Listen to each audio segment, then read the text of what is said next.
This podcast is powered by Feinberg Consulting, an intervention, case management, coaching, and companion service.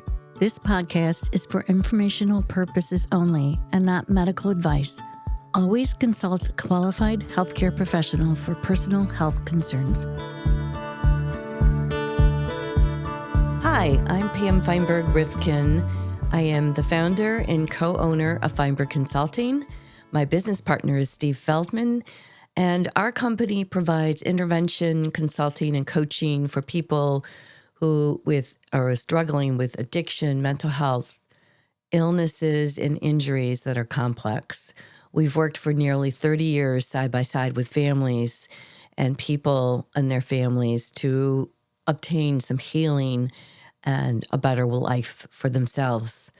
I'm here creating this podcast to showcase and bring on people, guests who have either experienced one of these situations, addiction, mental health, some illnesses or injuries, and the resilience that they have shown throughout in their healing process and their possibilities that they've been able to obtain in their life, as well as guests who are working with people striving to help them process all of the trauma that is associated with the addiction, the mental health, the illnesses or injuries. There are so many things that I want to bring out, including authenticity, vulnerability. You know, to be vulnerable here, I am scared. I'm as scared as anybody probably that would be on this podcast. But you know what? What I learned last week, I think I had it in my subconscious all along. Judgment is a big thing in my life, and judgment was always preventing me from either making some decisions that were not to the best interest of myself or the other person or other people, or judgment that stopped me from doing things that would bring to light better things or possibilities for people. And I am here to look through this judgment that I have had, that I've continued to have in my life. I am actually not 100%, as you probably can hear from my voice today, but here I am, not perfect, coming here to do this podcast and starting this up so that I can move through this and bring guests on and make a difference in how people can see their lives can be in the future. So I want to bring Janine, who's my producer, in to talk a little bit about judgment. My coach last week, Natalie Ledwell, I met her almost about a year ago and started diving into her work, which was mind movies, coaching, and looking at what are the possibilities and moving through some of the things that are holding us back and creating new life stories. And judgment came up for me when I was working personally with her last week. And what is that the stories that I've told myself from the very wee bit of my life, and probably goes back further than anything. But in 8th grade, there was a big thing that happened between a teacher and myself that I was so embarrassed and I felt judged about. And there's ongoing stories all of my life that really, like, to the core of me, I felt that judgment was holding me back.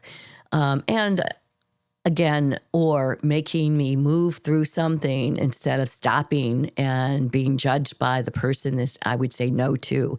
So setting up boundaries and being able to work through those and being okay with people not happy with me, not being a people pleaser, not being perfect. And so I was talking to Janine, my producer here, Stella Mix, that we always start judging each other. So, Janine, what's your experience with this?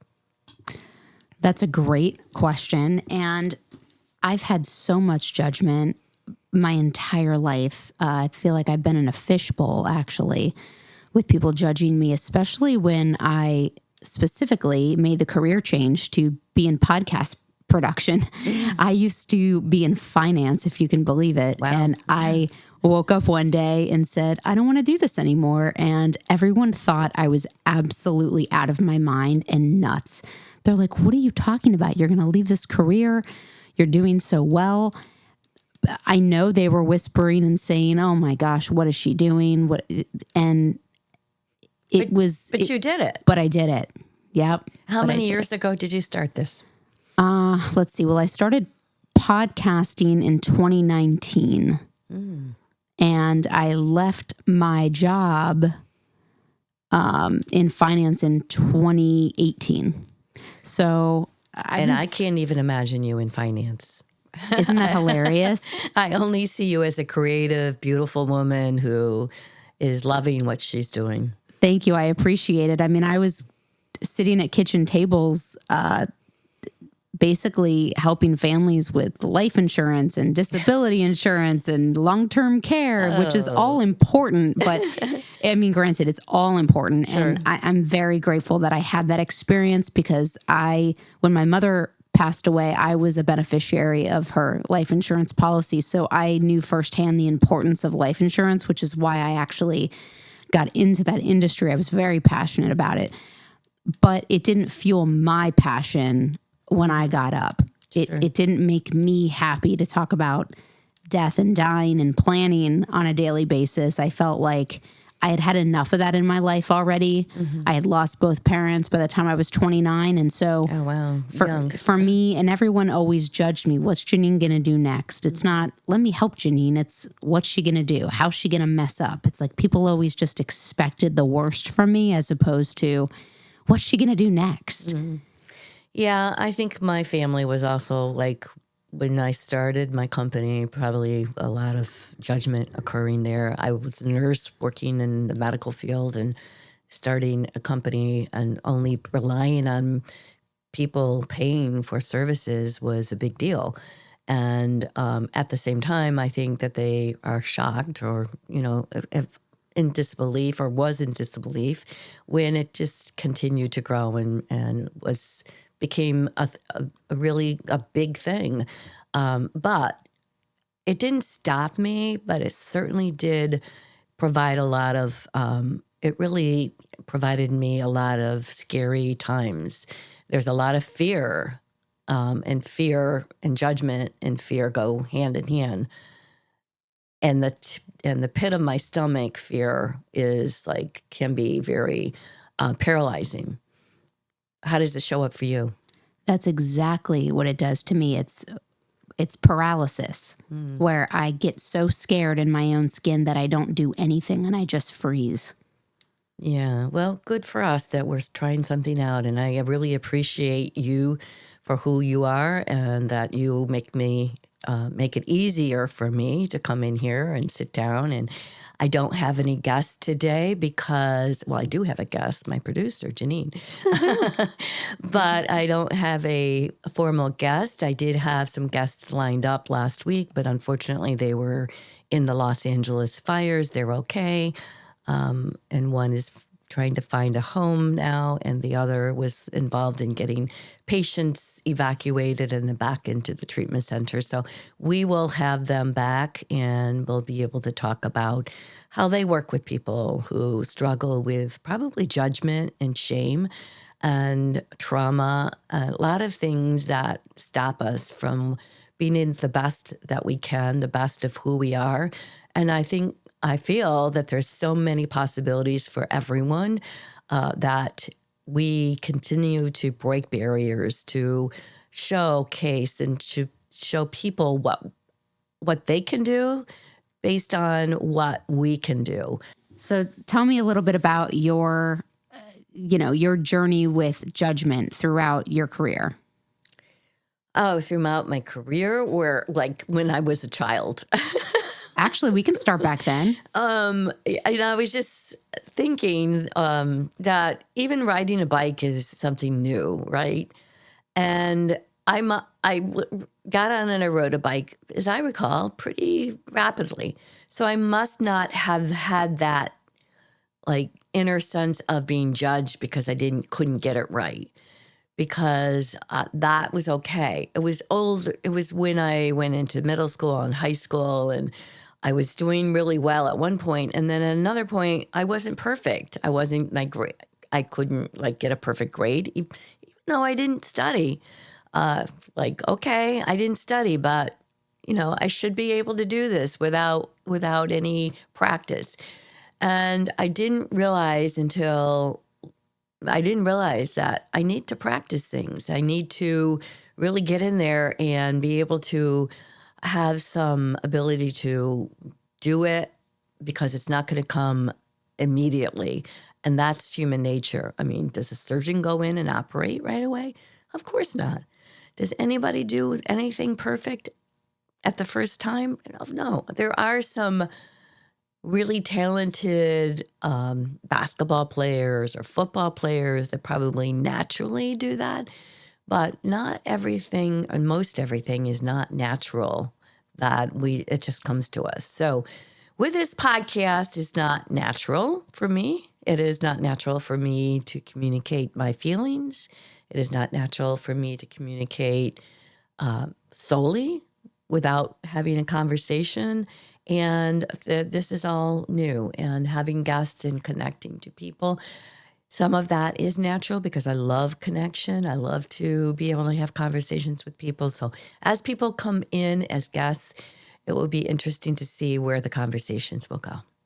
Mel Robbins has become a big fan of for myself. And she wrote this book that I listened to over this past weekend, and a lot of people know about it because it's the biggest thing now, the let them theory, and let them judge, let them say whatever they're going to do, let them do whatever they're going to do. So then it's up to me and my responsibility. So what do I let myself do, let me do? And it's really very, very interesting deep down. And Mel's been very authentic in her ability to show what some of the things that she's done in her life that she was deeply shameful of and embarrassed by and so forth. And I think everyone has those stories. We just don't feel like we can share them with other people, because it is about sharing those that people then will say, oh my God, look at this person. Why did they do that? And a lot of judgment. And as I say, then shame comes after that, or shame comes in judging. I don't even know. What do you think, Janine? I think it goes hand in hand, because when I look back, I might fear doing things because of judgment. Mm-hmm. But if I'm being judged, I'm also fearful of what's going to happen next. So I think those two are symbiotic in a negative way. Yeah. And I know if I feel shame, it is to the core. It's like I can feel it in my heart, my chest. It's that shame feeling that, oh my God, what did I do? And how can I make this better? And it's about really revealing the stories and telling. And I was a perfectionist and continue to be a perfectionist, that I strive to not do that. And there's so many things that I'm finding myself in my life that I feel like I'm doing just because I feel like I want to show up the best that I can, but yet it doesn't always have to be that way. So here I am today, not the perfect person, because I am stuffy. I'm not coughing right now, thank goodness. Janine gave me some water, but not my best, and that's okay. I will move through this, and I will continue to have some beautiful, just amazing guests come on that have information and stories to tell that will show that we can move through and become are resilient in our lives and just fly like a butterfly. Beautiful, beautiful butterfly. Thank you, Janine, and I appreciate all of you out there for listening, and I'm really want you to show up next time I'm not sure exactly which guest will come on first, but that will be revealed. So thanks, and stay tuned. Thank you for tuning in today. I am grateful for my guests and all who have joined us. Make sure you follow us on Apple, Spotify, or wherever you listen to podcasts.